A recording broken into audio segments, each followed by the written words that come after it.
Ho ho boardies, welcome to Borderline Games. I am Gareth and this is the Chrono Jotter episode 13.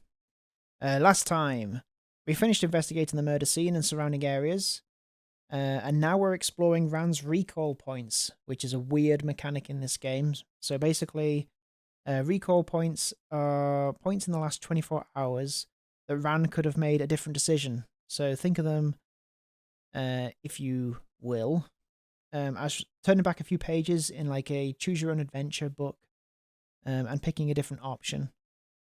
So we looked at the first recall point that helped us deduce that Tama probably wasn't killed on the way to the generator room, because we followed her and there wasn't any sign of anybody else. But there's a chance that maybe we missed it because with recall points we can only embody. We can't really control what Ran does, just if we were to make that decision, if that makes sense.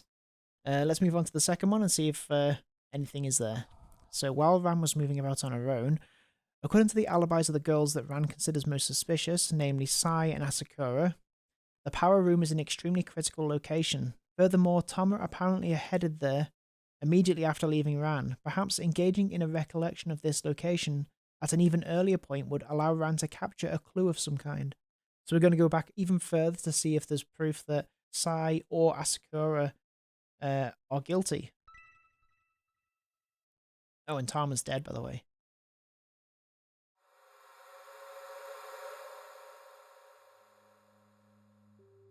At the time, I went to go find Miss Sakura directly after Endua left. This time, let's take the initiative and go right to the generator room. As Ran strolled in the courtyard, she took out her phone and sent Asakura a message, asking her where the generator room was located. Oh, Ibuki. Ran raised her head and saw that Sai was waving at her from not too far away. Next to Sai stood Asakura. How convenient, I was just about to send you a text message, asking you where the power room was. Ran jogged up to the two of them. We were heading there as well just now. Let's head over together. Since you've got Ibuki now, you probably don't need me anymore. If so, I'm going to go home and sleep. I'm a bit tired after swimming, and I've got to study for tomorrow's classes. Oh, so even you know that swimming can tire you out, huh? No need to worry about the next day's classes though. Those are getting cancelled no matter what. Sai headed off to the dormitory as soon as she was done speaking, while Ran followed Asakura towards the generator room. Say, Asakura, did you get the text from Enduo? She said she was looking for you. Is that so? Asakura checked the pockets of her dress but didn't find her phone. I don't seem to have my phone on me. I must have dropped it in the electrical room. So you didn't recruit Chrono by using your phone? Come on, everyone knows she's always at the swimming pool. That's fair. A phone call would just be wasted on her. Asakura was a fair bit taller than Ran, and she walked very quickly. Ran was forced to jog a little just to keep up with her. Is she that anxious to see Enduo? The two of them sure are close. When the two of them got close to the power room's door though, Asakura slowed down. Her gaze focused on the door of the generator room. After lingering there for a few seconds, she started to look around. Looks like Enduo hasn't shown up yet. She'd be here waiting for me if she had. It's as she says. Befitting the meaning of her name. So, what do we do? Go find her? Let's fix the power first. The rest of our classmates are still waiting on the power to come back after all. Asakura took out the keys and unlocked the door to the generator room. Okay. Let's have a look and see if anything's different. Oh, there's a cover here. That wasn't there before, I don't think. The arc-shaped lid of the generator laid on the ground. A thick coating of dust had built up on its insides. Oh, I see. That's the cover for the generator. It looks really heavy. Yeah, when I took it off, I just let it slam right onto the floor. It was like someone had set off a smoke bomb in the generator room. That's why I needed someone else to help me lift it. Let's hurry and get it back up there. Okay. Old style generator. The lid of the generator had been removed and set to the side.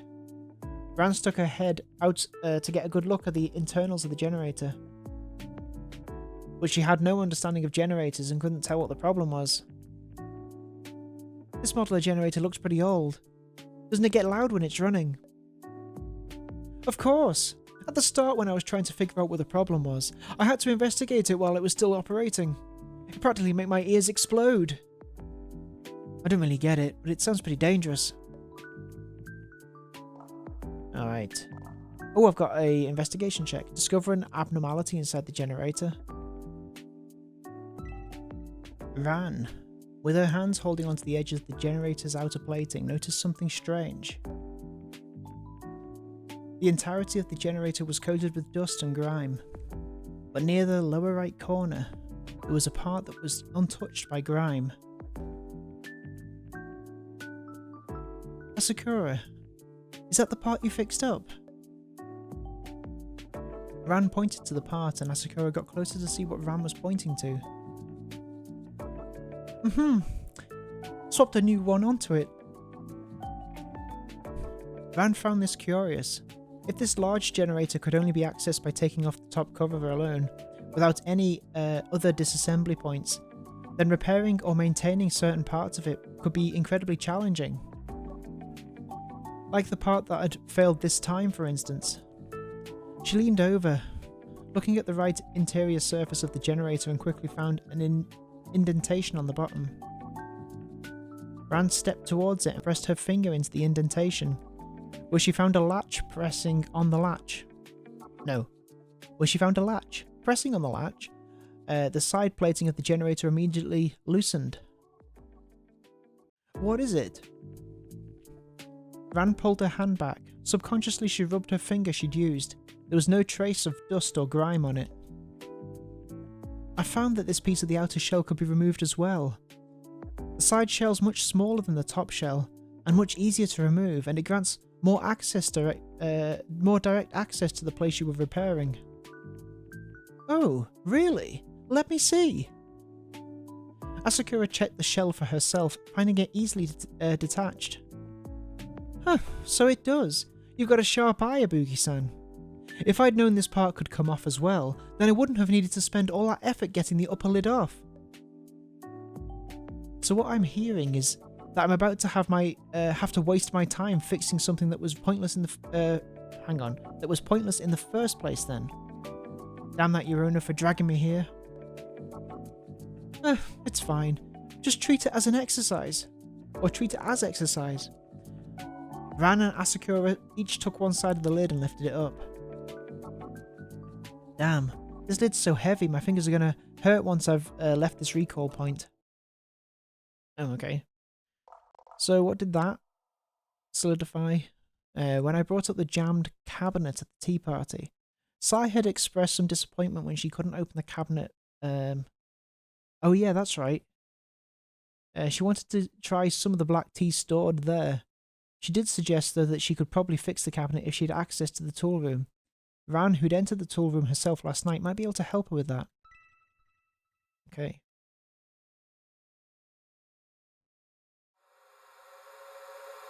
Third recall point. What the hell is the point of this recall point? Whatever. Let's give it a shot. Sai repeatedly pulled at the cabinet door, causing a series of clunks. What is it? Of all the times for the door to jam, what a pain. And on the one day someone wants some black tea too. Sorry Miho, looks like the door to the black tea cabinet is stuck. Do you want something else? I guess I'll have some green tea instead then. The cabinet's broken. Sai craned her neck and checked the cabinet hinges. It's not a big problem. I'll come back with a screwdriver and fix it real quick later. Oh, I'll go get the screwdriver then. I know where the tool storage room is. Why am I... Oh, I get it. This way I can visit the tool room even earlier than usual. Maybe I'll run into the culprit trying to sneak the murder weapon out, or some other clue, I guess. Since the tool rooms are always locked, I think this must be a recall point that I only get after I've picked the tool room's lock. Interesting. Forget it. The tool room's locked. You couldn't open it even if you went. Ran stood up resolutely anyway. Maybe she forgot to lock it. It won't hurt to check. You sure are being weirdly helpful today. Tonight. I just can't bear to see you be the only one here who doesn't have anything to drink. Sai smiled. She could tell that Ran was just trying to do something nice for her. Thanks, Ibuki. I don't know what you're talking about. She headed off before the conversation could get more awkward for her. As usual, Ran had no idea how to respond to the goodwill of any human being that wasn't Ann Sakura. Yeah, I can't handle this. Please hurry up and go, it's embarrassing just to watch. Ran quickly reached the storage room and turned the handle experimentally. Unsurprisingly, the door was locked. She got out the lockpick she'd made from steel wool before, stuck it into the lock and fiddled around a few times to unlock the door. Pushing open the door, Ran fumbled in her pocket, trying to get her phone out for some illumination. The moment she touched her phone, red cracks filled her field of vision. What? Afterwards, there was but a momentary flash of pain. Ranabuki fell to the floor, her eyes rolling up in their sockets, blood leaking from her nostrils from the corners of her mouth. Oh my god. A horrifying dent had appeared in the back of her head, as though a whole segment of her cranium had been stripped away.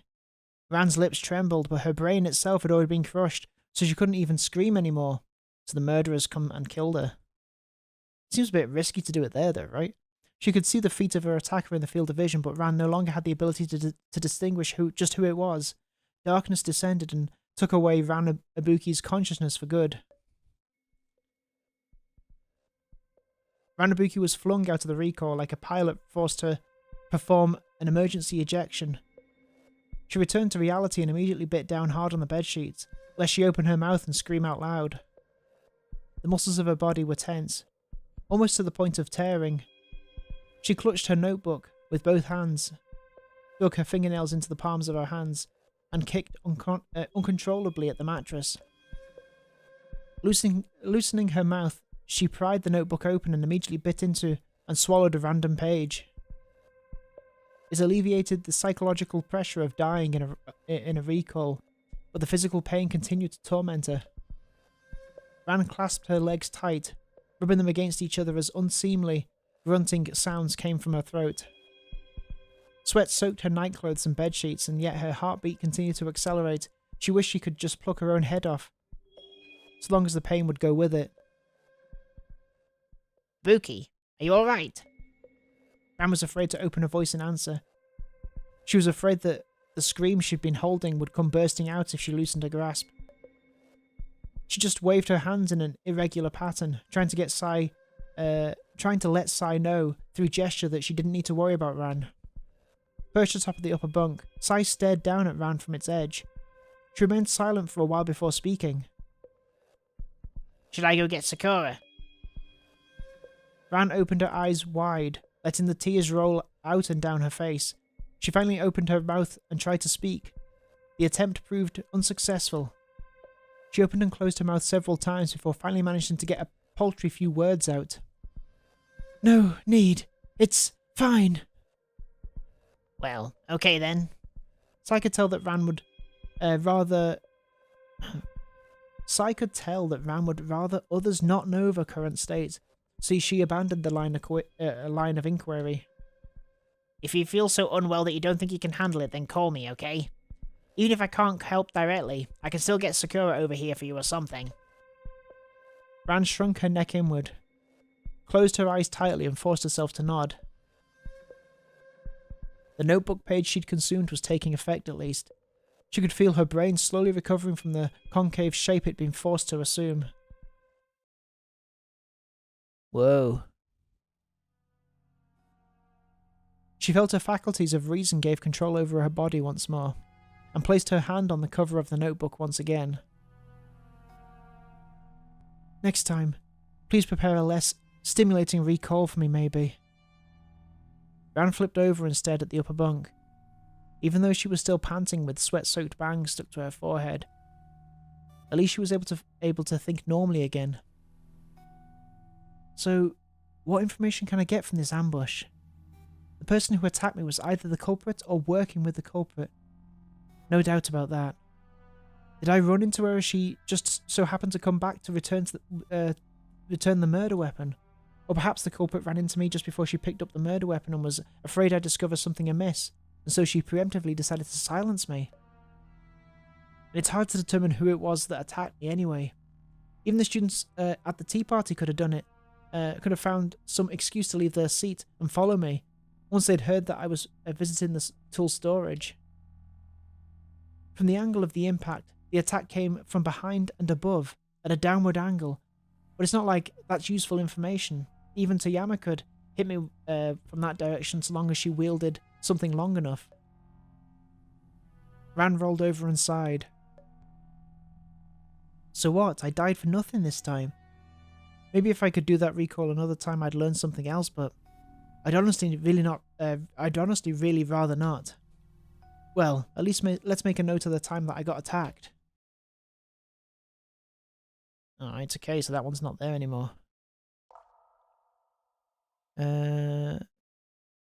Okay. After helping Koizumi apply medication.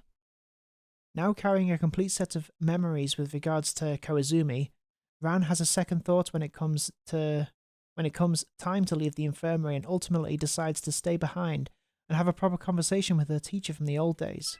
Alright.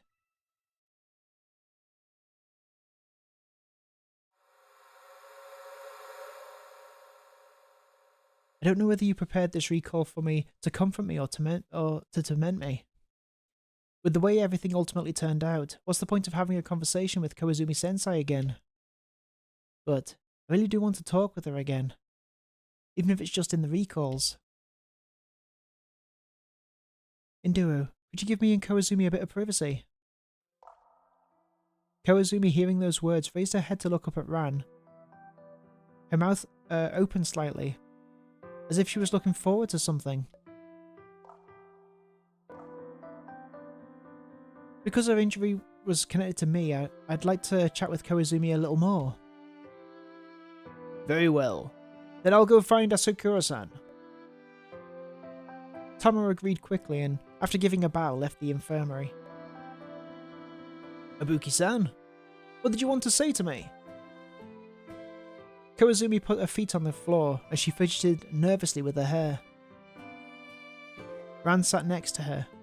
Looking down at the floor, she counted the number of tiles on the floor, unwilling to be the first to speak. Ibuki-san, what's wrong? Koizumi, what if you ultimately wound up being a teacher anyway? How would you feel about that? Koizumi lowered her hand and turned her gaze away from Ran. So Ibuki-san doesn't think I'm strong enough to refuse my parents' demands of me either. No. Ran reached out in a panic and grabbed Koizumi by the shoulder, but Koizumi still refused to look at her. I just meant, what if I just wanted to know how you felt about teaching itself? I don't really feel anything about it. Ibuki-san, you should understand that the reason why I don't want to teach has nothing to do with the occupation itself. I know, but, I'm sure you'd make a wonderful teacher. Ran tried to smile as she spoke. To her, Hinata Koizumi was, after all, certainly an incomparable teacher.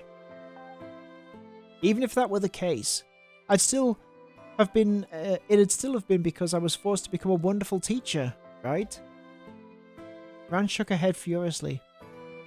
She didn't want the time that she'd spent with Koizumi-sensei before to have been the result of coercion. Not to mention, there's no way I'd make a good teacher or anything. All I know how to do is force myself to accept the things I dislike, and to do my job, that's it. But I think... Koizumi, you're both gentle and beautiful. I know that any student would appreciate a teacher like that. Koizumi shook her head. The fingers of her hands had knotted themselves together into a clump. I don't know. I don't really like kids, and there's no way I could ever see myself becoming a role model either. Am I supposed to teach all my students to be as gloomy as I am? Koizumi raised her hands and grasped Ran's wrist. Even more evident than the few tears flowing from her eyes was the disappointment Ran could see in them. Ibuki-san, to me, accepting my parents' requests isn't as simple as a matter of being forced to choose an occupation. This is an opportunity for me to learn to refuse my parents, and to truly live the way I'd like to live. Why are you trying to make me accept it after all? If I fail this time, I'm sure that I'll find myself convincing myself to just accept things as they are, sooner or later, like a frog that's accepted the warming water of the cooking pot. But Koizumi, one of these days my parents will tell me to marry some stranger and tell me that things will work out after you get to know each other a bit, and the water will just heat a little more. And on that day, I'll truly lose the chance to change my life forever, Ibuki-san. I'm not strong enough that I can continue to struggle and fight, even after I've already been trapped in the Maya's grasp. Koizumi held Ran's wrist tightly, and smiled through the tears on her face. I have to be able to grasp onto something, and to escape this mire that I've found myself in before the day comes. So please, speak no further on this. But the truth that Ran had lived through told her that in the end, Hinata Koizumi had still failed. Her life had sunken into the grasping mire, and the warm water just as Koizumi had said it would. Ran couldn't help her, and hadn't thought to do anything for her, and had only used self-deceiving guilt to try to assuage those memories. And now this young Koizumi, full of possibility and hope appearing before her, only reinforced the fact that the future was already unchangeable and carved in stone. There's no need to worry though, Ibuki-san. Koizumi let go and wiped away her tears as she smiled. As I said yesterday, after having a conversation with you, I'm full of confidence. I'm sure I'll be able to explain my parents that I'm not willing to become a teacher. I'll definitely be able to say it properly this time. Ran had already heard those words yesterday. She did her best to nod. I'm sure you can, yeah. Don't you think that this is too cruel of a recall? Always making me look at situations that could have gone differently without actually letting me touch this timeline itself. I don't want to look at this anymore. I only want to observe those recalls that have the possibility of making a difference for the present situation, please. Oh, okay. So that's all of them, right? We looked at this one, then we were killed, then we looked at this one.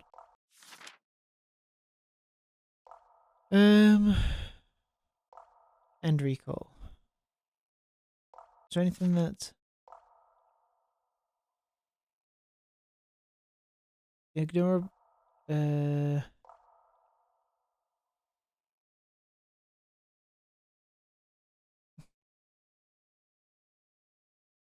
think I've done both of those.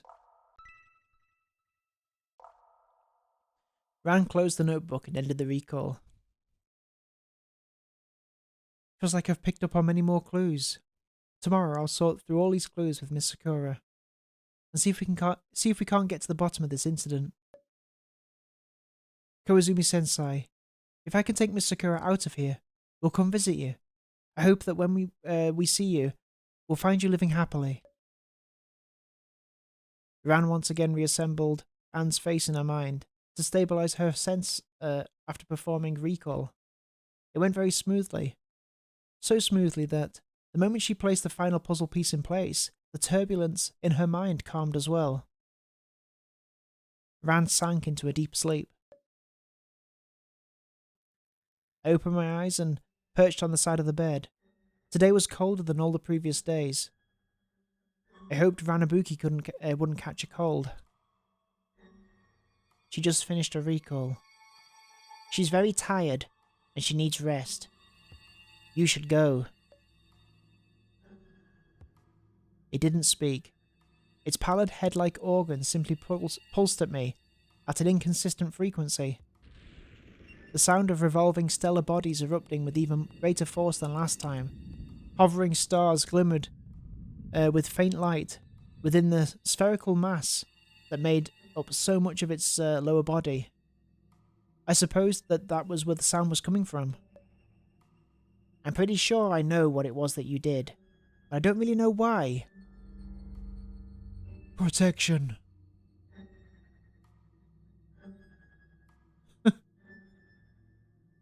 Oh sure, protection. I've seen plenty of entities like you who've described their actions towards Ran as protection, while secretly harbouring sinister intent. To match her expectations, I have utilised everything at my disposal. To comfort her inner heart, I have woven suffering.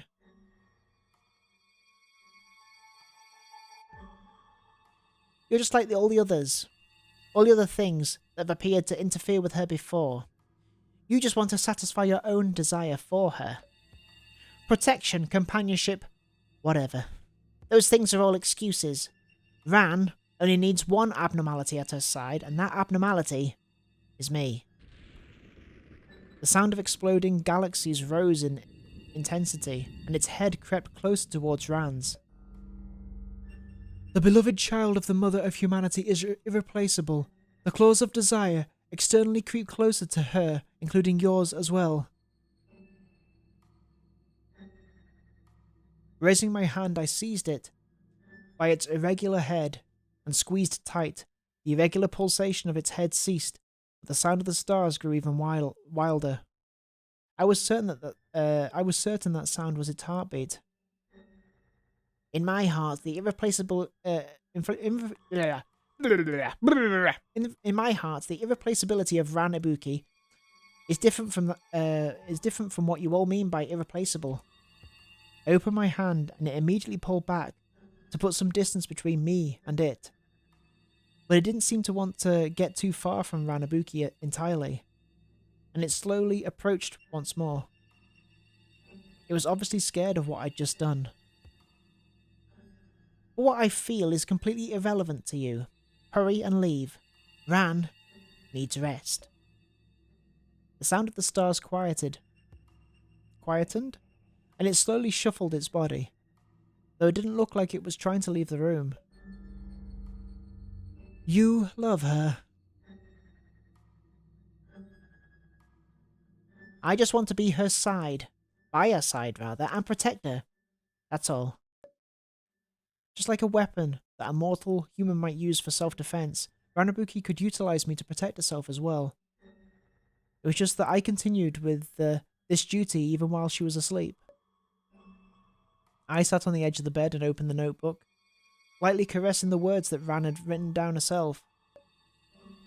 There were far too many holes in the notebook. I suppose that this was inextricably related to Ran's memory loss, but the greater part of the responsibility was on me. I knew what it was that Ran had forgotten, and the empty pages of the notebook would once have held information that would have been very painful to her. Okay, they once held information. If she could forget all of these things, be like everyone else, forget everything after the passage of the Great Rains, and no longer be treated as the beloved child of the mother of humanity. You can sense the world outside, can you not? Does the rain yet continue to fall? The rain of the mother has yet to abate, and shall not until her cherished wish shatters. This is weird, isn't it? It's good that the rain has yet to end. This way the world can continue to operate peacefully. Is she in a coma or something like that? Is that what the deal is? I closed the notebook and put it back where it was originally. Ran ought to get herself some sleep now. Leave quickly, and don't come back. Every time I borrow her body, it puts heavy mental stress on Ran. I don't want her to have to eat more paper. If she ate any more, my residual personality would diminish even further. But even if that happened, eventually I'd wind up with the same personality as Ranabuki, and that wasn't so bad. The thing coiled up its body and retreated towards the darkness of the door. Once it had left the room completely, with even the sound of the revolving stars fading into the distance, the door to the room closed on its own.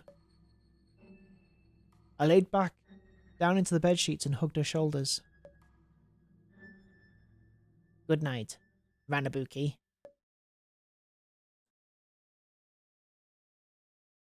Weird. So weird. Every time Rand saw a shaved cancer patient lying in a sickbed on TV, she'd always imagine the kind of pain they must have been enduring.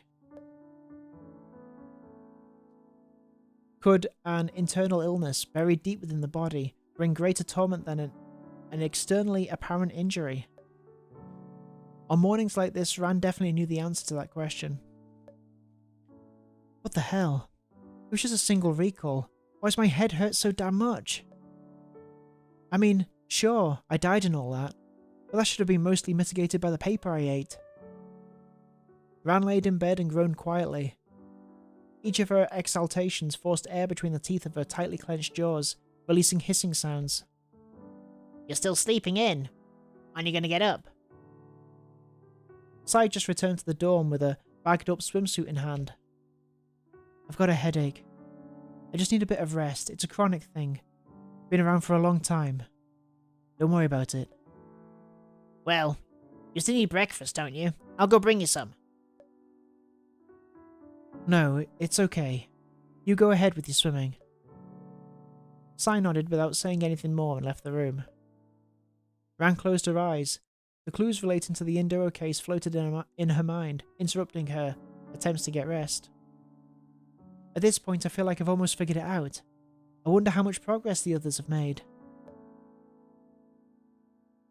For all I know, once I get up, I'll discover that Indoro is already back on her feet, bouncing up and down and calling for Asakura-san, Asakura-san, as usual. Why does the idea of that kind... What does the idea of that kind of piss me off? I mean, it's not like I'm losing anything if I'm not the one to find the culprit, but still. It'd save me the trouble. But... Gah. Wave after wave of pain pounded my temples, and Rand did her best to dispel her messy thoughts and fall asleep again. Oh, her temples. But before long, the sound of the door opened, and a wafting fragrance that accompanied it brought Rand to reawaken. Is that porridge I smell? How traditional of you, Chrono. Rand flipped over and opened the eyes, intending on seeing Chrono a bit, only to see that it was Anne bearing a dinner platter. Oh, Miss Sakura! Rand jumped up from the bed, putting on a jacket in a rush, and sat up straight, her eyes glowing. Am I interrupting your rest? Oh, no, not at all. Rand was surprised that Anne had come to visit her for once, which was even more surprised to realise that she hadn't been able to identify Anne by the sound of her footsteps. Interesting. Just a moment, I'll get right out of bed. No need to trouble yourself, please just rest there. Anne put the plate of her food on the table and walked over to the bed, reaching up on her tiptoes to grab the pillow off of Sai's bunk. Rand found herself staring right at Anne's stomach. She really wanted to bury her face in it, but she resisted the urge. Anne laid the second pillow under Rand's back, stacking the two pillows together for Rand to comfortably rest on. Alright, how's that? It's great. Okay, I'm gonna feed you some porridge now. Think you can keep it down? Are you gonna feed me with your mouth? Rand's words slammed into Anne like a sledgehammer. Stunned, she stared back at Rand without any idea of how to respond. The two of them just silently stared at each other for a long, awkward while. I'm pretty sure I'm gonna use a spoon. Sorry, I just got excited about seeing Miss Sakura come here to take care of me. Smiling again, Anne picked up the bowl of porridge and took a spoonful. Blowing on it a few times to cool it, she brought it to Rand's mouth. Open wide. Rand did and thoroughly enjoyed every moment of it. Have I ever had to take care of you like this before? Yeah, though the illness was far worse that time. Not the kind that you got better from just by being fed porridge. Back then I needed your help with practically anything I wanted to do. Is that so? Weird, don't tell me I actually used my mouth to feed you back then. That brought about countless wonderful memories for for Ran, who nodded, and then nodded several more times for emphasis. Anne was taken aback, looking rather embarrassed. I can't imagine how that would have felt. I don't think I should say this. You'll remember once your memories come back to you. You'll remember once your memories come back to you, Miss Sakura. Anne nodded. But after I recover, the me that exists now will disappear as well. No matter what, I won't be able to experience that sensation myself. Ran wanted to say that the current Anne Sakura was also very likeable, and that she enjoyed spending time with her as well. What she wanted from the heart was still the version of her lover who'd regained all of her memories. Sorry. No need to apologise. I should be the one apologising. I'm the one who made things awkward in the first place. Eat up before it gets cold. Sai hadn't prepared that much porridge for Ran, and Anne soon quickly finished feeding all of it to Ran. To Ran, Anne's presence was far more therapeutic to her headache than the bowl of porridge itself was. So, are you feeling any better?